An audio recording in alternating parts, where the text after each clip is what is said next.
ውድ ቻናላችን ቤተሰቦች እንኳን ወደ ቻናላችን በደና መጣችሁ። አሁንም ሊቨርፑልን በሚመለከቱ የተለያዩ ጉዳዮች ተመልሼ መጥቻለሁ።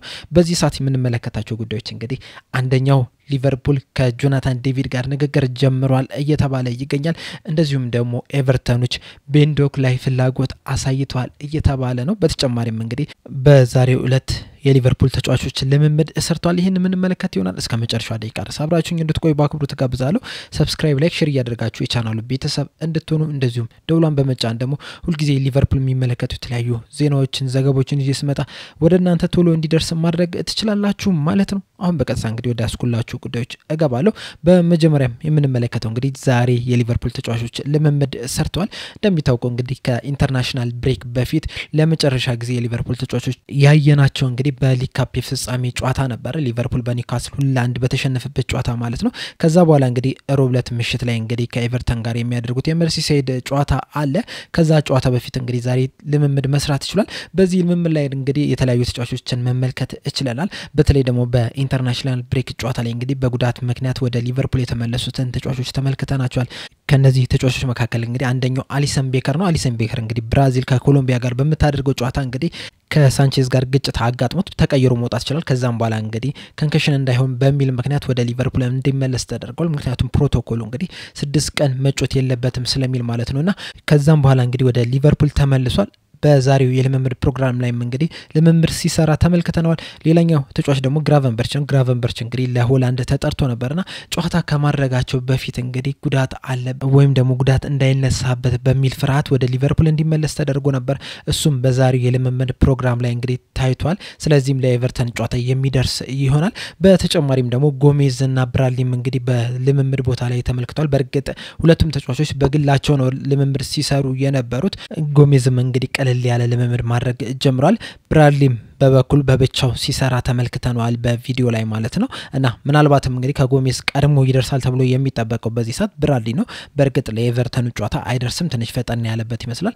ከዛ በኋላ ለሚመጡ ጨዋታዎች ግን ምናልባት የመድረስ ቻንስ አለው ነው እየተባለ ያለው። በዚህ የልምምድ ፕሮግራም ላይ እንግዲህ ትሬንት አሌክሳንደር አርኖልድ አልታየም። ገና ከጉዳቱ ያገገመ አይመስልም። በርግጥ ቡድኑ ውስጥ አለ አሁንም ግን ልምምዶችን የጀመረ አይደለም። እንደሚታወቀው እንግዲህ ከዚህ በፊት በተደጋጋሚ እንደተነገረው እንግዲህ ከአፕሪል 20 በኋላ ባሉ ቀናቶች እንግዲህ ወደ ሙሉ ልምምድ ወደ ጨዋታ ይመለሳል ተብሎ ነው የሚጠበቀው። ምናልባትም እንግዲህ ቀጣይ ጥቂት ቀናቶች ውስጥ እንግዲህ ወደ ልምምድ ይመለሳልም ተብሎ ይጠበቃል። በሞርተንም ዙሪያም እንግዲህ ጥሩ ዜና አለ ነው እየተባለ ያለው። እሱም በቅርብ ወደ ልምምድ ይመለሳል ተብሎ ነው የሚጠበቀው። ሌሎችም እንግዲህ ተጫዋቾች ልምምድ ሲሰሩ ተመልክቷል። ስለዚህም እንግዲህ ከሞላ ጎደል ኤቨርተኑ ጨዋታ እንግዲህ አብዛኛው ተጫዋቾች ግልጋሎት ይሰጣሉ ተብሎ ነው የሚጠበቀው። ሌላኛው የምንመለከተው ጉዳይ ደግሞ የቤንዶክን ጉዳይ ይሆናል። ቤንዶክ እንግዲህ በሊቨርፑል ውስጥ በጣም ከፍተኛ ተስፋ የተጣለባቸው ተጫዋቾች መካከል እንግዲህ አንደኛው ነው። በጣም ፈጣን ነው፣ በጣም ዳይሬክት የሚባል ተጫዋች ነውና አጥቂ መስመር ላይ እንግዲህ ለወደፊቱ ለሊቨርፑል ሁለኛ አጥቂ ይሆናል ተብሎ ነው የሚጠበቀው። ምናልባትም እንግዲህ የሳላ ተተኪ ሊሆን ይችላል ተብሎ ሲጠበቅ ነበረ። በዚህ የዝውውር መስኮትም እንግዲህ በውሰት ለሚድልስቦሮ ሄዶ እየተጫወተ ይገኛል። በዛም ቆይታው እንግዲህ ከ24 ጨዋታዎች እንግዲህ 7 አሲስት እና 3 ጎሎችን ማስቆጠር ይችላልና ለሚድልስቦሮ እንግዲህ ድንቅ የሚባል እንቅስቃሴ እያደረገ ይገኛል። ምንም እንኳን ከጃንዋሪ በኋላ እንግዲህ ጉዳት አጋጥሞት ጨዋታዎችን እያደረገ ባይሆንም ነገር ግን በሊቨርፑል እንግዲህ ከፍተኛ ተስፋ የተጣለበት ተጫዋች ነው እና በዚህ ሰዓት እንግዲህ ኤቨርተኖች እሱን እየተመለከቱት ነው የሚገኘው። ምናልባትም ከሊቨርፑል እንግዲህ በ24 ሚሊዮን ፓውንድ አካባቢ በሚጠጋ ገንዘብ ቤንዶክን ማስፈረም ይፈልጋሉ ነው እየተባለ የሚገኘው። ቲምቶክ እንደዘገበው ከሆነ እንግዲህ ኤቨርተኖች ከዚህ በኋላ በአዲሱ ስቴዲየም እንግዲህ ጠንካራ የሚባልን ቲም መገንባት ይፈልጋሉና ለዛ ጠንካራ ቲም ደግሞ ግንባታ ቤንዶክ ቀዳሚ ተመራጭ አድርገው ይዘውታል ነው እየተባለ ያለው። ዴቪድ ሞይስ እንግዲህ በቤንዶክ ባየውት ነገር በጣም ተደስተዋል ነው እየተባለ ያለው። ነገር ግን ደግሞ ሊቨርፑሎች ይሄን ይቀበሉታል ማለት ግን በጣም ትልቅ ጥያቄ ነው የሚሆነው። ምክንያቱም እንግዲህ አንደኛ ቤንዶክ በጣም ለሊቨርፑል አስፈላጊ ከሚባሉ ተጫዋቾች መካከል ብዙ ተስፋ ከተጣለባቸው ተጫዋቾች መካከል እንግዲህ አንደኛው ተጫዋች ነው። ገና 19 አመቱ ነው። ከዚህ በኋላ እንግዲህ ሊቨርፑል ረጅም ጊዜ ግልጋሎት ይሰጣል ተብሎ ነው የሚጠበቀው። በተጨማሪም ደግሞ በሚድልስቦሮ ያሳየው ብቃትም እንግዲህ ምናልባት ሊቨርፑሎችን ሊያሳምን የሚችል ብቃትን እያሳየ ይገኛልና በሊቨርፑል ሊቆይ ይችላል ተብሎ ነው የሚጠበቀው። ሌላኛው ነገር ደግሞ ሌሎችም የፕሪሚየር ሊግ ክለቦች እንግዲህ ይህንን ተጫዋች ማስፈረም ይፈልጋሉ። በጃንዋሪ ዝውውር መስኮት እንግዲህ የተለያዩ ክለቦች ከሱ ጋር ስማቸው ሲያያዙ ነበር። ከነዚህ ውስጥ እንግዲህ ክሪስታል ፓላስ፣ በርንማውዝ እንግዲህ ተጠቃሽ ክለቦች ናቸው። ምናልባት እንግዲህ ወደ በርንማውዝ የመሄድ ቻንስም ሊኖረው ይችላል። ምክንያቱም እንግዲህ ሊቨርፑሎች ከበርንማውዝ የሚፈልጉት ተጫዋች አለ፣ ኬርኬዝ። ባይ ዘ ዌይ ኬርኬዝ 45 ሚሊዮን ፓውንድ ለጥፈውበታል በርንማውዞች። ምናልባትም እንግዲህ በርንማውዞች ኬርኬዝን ለሊቨርፑል ሰጥተው ከሊቨርፑል ደግሞ ቤንዶክን የመውሰድ ቻንስ ሊኖራቸው ይችላል ተብሎ ነው የሚጠበቀው። ሊቨርፑሎችም እንግዲህ ከበርንማውዝ ጋር የተጫዋች ቅያሪ ሊያደርጉ ይችላሉ ተብሎ እየተነገረ ነው የሚገኘው። በተጨማሪም ደግሞ በሊቨርፑልና በኤቨርተን መካከል እንግዲህ ተጫዋች ከተሻሻጡ እንግዲህ በጣም ረጅም ጊዜ ሆኗል። ለመጨረሻ ጊዜ እንግዲህ ሊቨርፑልና ኤቨርተን የተሻሻጡት ከ30 ዓመት በፊት ነው የነበረው፣ በ1992 ላይ ማለት ነው። ጋሪ አልቤርት የተባለ ተጫዋች እንግዲህ ከሊቨርፑል ወደ ኤቨርተን የሄደው የመጨረሻ ተጫዋች ነው። ከዛ በኋላ እንግዲህ እርስ በርስ ተሻሽጠው አያውቁም እና ምናልባት ያ ነገር እንግዲህ ትልቅ እንቅፋት ሊሆን ይችላል። በእርግጥ ከዚህ በፊት እንግዲህ አንድ የነገርኳችሁ ተጫዋች አለ፣ ሊቨርፑሎች ከኤቨርተን እንግዲህ የሚፈልጉት ተጫዋች አለ። ይህም ተጫዋች እንግዲህ ብራንስዌይ ነውና ምናልባት ሊቨርፑሎች እንግዲህ ያንን ተጫዋች ለማምጣት ቤንዶክን ሊጠቀሙ የሚችልበት ሁኔታ ሊኖር ይችላል። ነገር ግን ደግሞ ሊቨርፑሎች እሱ ላይ ፍላጎት ካላቸው ነው ከሱ ጋር ስማቸው ተያይዟል።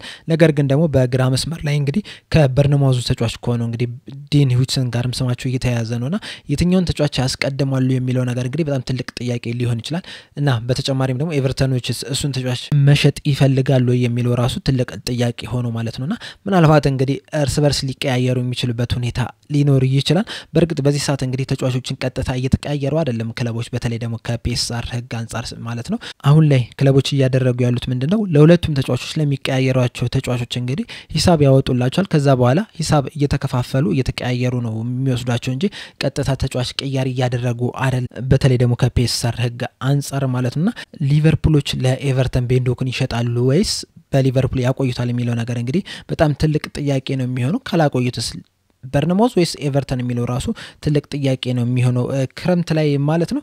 ሌላኛው የምንመለከተው ደግሞ ጆናታን ዴቪድን የተመለከተ ጉዳይ ይሆናል። አሁን ላይ ካች ኦፍሳይድ እንደዘገበው ከሆነ እንግዲህ ሊቨርፑሎች ከጆናታን ዴቪድ ጋር እንግዲህ ንግግር አድርገዋል ነው እየተባለ ያለው። እንደሚታወቀው እንግዲህ ጆናታን ዴቪድ ለሊል ነው በዚህ ሰዓት እየተጫወተ የሚገኘው እና የኮንትራቱ ማብቂያ ላይም እንግዲህ ተቃርቧል። ይህ ሲዝን እንዳለቀ እንግዲህ በሊል የሚያቆየው ኮንትራት ያበቃል እና በነፃ ነው ቡድኖች ይህንን ተጫዋች ሊያገኙት የሚችሉትና ሊቨርፑሎች እንግዲህ ክረምት ላይ ይህንን ተጫዋች በነፃ ለማግኘት ንግግር ጀምረዋል ነው እየተባለ ያለው። ይህ ተጫዋች እንግዲህ ለሊል መጫወት ከጀመረ ጀምሮ እንግዲህ ድንቅ የሚባልን ጊዜን እያሳለፈ ይገኛል። በ2020 ላይ ነበር ለሊል መፈረም የቻለው። ከዛ በኋላ ጥሩ እንቅስቃሴዎችን እያደረገ ነው ያለው፣ ጎሎችንም እያስቆጠረ ነው የሚገኘው። እንደውም ሊቨርፑል ከሊል ጋር ባደረጉት የሻምፒዮንስ ሊግ ጨዋታ ላይ ራሱ የሱን ኳሊቲ የተመለከትንበት ተጫዋች ነው። በጣም ፈጣን የሚባል ተጫዋች ነው። ትራንዚሽኖች ላይም እንግዲህ ቶሎ አዳፕት የመለማመድ ነገር አለውና ጎሎችንም የሚያስቆጠር ተጫዋች ነው። እንደዚሁም ደግሞ በጣም ጠንካራ ሰራተኛ ነው ተብሎ ነው እየተነገረለት ያለው። በተጨማሪም ደግሞ ጠንካራ የአይምሮ ጥንካሬ አለው ተብሎ ነው እየተነገረለት ያለውና ወደ ሊቨርፑል የሚመጣ እንግዲህ ተጨማሪ ግብአት መሆን ይችላል። በተጨማሪም ደግሞ በሮቴሽን ውስጥም ራሱ እሱን ማጫወት ይቻላል ተብሎ ነው እየተጠበቀ የሚገኘው። እንደሚታወቀው እንግዲህ ሊቨርፑሎች 9 ቁጥር ቦታ ላይ ሌሎች ተጫዋቾችን ሊያመጡ ይችላሉ ተብሎ ከመነገር ከጀመረ እንግዲህ ትንሽ ዘንበትበት ብለዋል። ምናልባት ሁለቱም ተጫዋቾች ሊወጡ የሚችሉበት ቻንስ አለ። ካልሆነም ደግሞ ከሁለት አንዱ ሊቨርፑልን በክረምት የዝውውር መስኮት ይለቃል ተብሎ ነው የሚጠበቀውና ምናልባት ከሁለት አንዱ የሚለቅ ከሆነ ጆናታን ዴቪድ ራሱ እንደ አንድ አማራጭ ይዘውታል ነው እየተባለ ያለው። በተለይ ደግሞ በነፃ እንደመገኘቱ መጠን እንግዲህ ይህንን እድል ሊጠቀሙበት ይችላሉ። ሊቨርፑሎች እንግዲህ ከዚህ በፊትም ሲናገር እንደነበረው ኦፖርቹኒስቲክስ ናቸውና የተገኘውን አጋጣሚ ሁላ መጠቀም ነው የሚፈልጉትና እንደዚህ አይነት ተጫዋች በነፃ ካገኘን እሱን ልናስፈርመው እንችላለን የሚል ሀሳብ ውስጥ ሊገቡ ይችላሉ እና እንደዚህ አይነት ዜናዎችን ስመለከት እንግዲህ ምናልባት ሊቨርፑል እንግዲህ ከአሌክሳንደር ኢሳቅ እንግዲህ ያላቸውን ፍላጎት እየቀነሰ መጥቷል የሚለው ሀሳብ ውስጥ ይገባልኛል።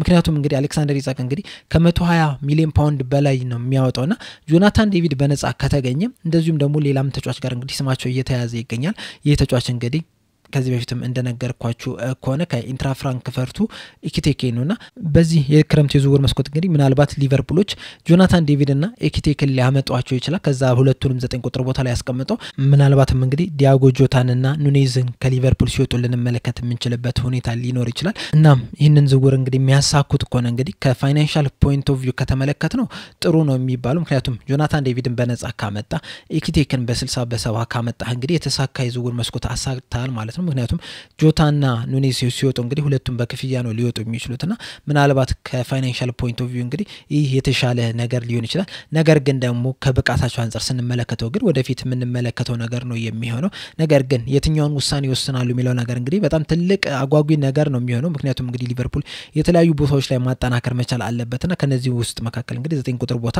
ወሳኝ የሚባል ነውና የትኛው ተጫዋች ይመጣል የሚለው ነገር እንግዲህ በጣም ትልቅ ጥያቄ ነው እንደ ደጋፊ ካየነው አሌክሳንደር ኢሳቅ ወይም ደግሞ የጁሊያን አልቫሬዝ ቢመጡ ነው የኛ ቀዳሚ ምርጫ የሚሆነው ያብዛኞቻችን ምክንያቱም እንግዲህ እነዚህን ተጫዋቾች በፕሪሚየር ሊጉ በደንብ ተመልክተናቸዋል እና ኢኪቴኬ እና ጉዮኬሬስ እና ሴስኮ እንግዲህ ጥሩ ችሎታ አላቸው አሁን ባሉበት ቦታም በሚጫወቱበት ቦታ ነገር ግን ደግሞ በፕሪሚየር ሊጉ አይደለም እየተጫወቱ የሚገኙት ጉዮኬሬስን ከተመለከተነው እንግዲህ በፖርቹጋል ሊግ ነው እየተጫወተ ያለው ሴስኮና ኢኪቴኬ ጀርመን ቡንደስሊጋ ነው እየተጫወቱ ያሉት ጆናታን ዴቪድ ደግሞ በፈረንሳይ ሊግ ነው እየተጫወቱ ያሉትና እነዚህ ሊጎች እንግዲህ ከፕሪሚየር ሊጉ እንግዲህ ለየት ያሉ ናቸው ምክንያቱም እንግዲህ የቡድኖቹን ጥራት ከተመለከተን ራሱ የነዚህ ሀገራት ትንሽ ቀነስ ያሉ ነው የሚሆኑትና ወደ ፕሪሚየር ሊግ ሲመጡ እንግዲህ ያን ያህል የደረሱበት ጣራ ላይ እንግዲህ ይደርሳሉ ተብሎ መጠበቅ ትንሽ ያስቸግራል የሆነ ያህል ጊዜ ሊፈጅባቸው የሚችልበት ሁኔታ አለ በተጨማሪም ደግሞ ጉዮኬሬስ እንግዲህ ዛሬ በወጡ መረጃዎች መሰረት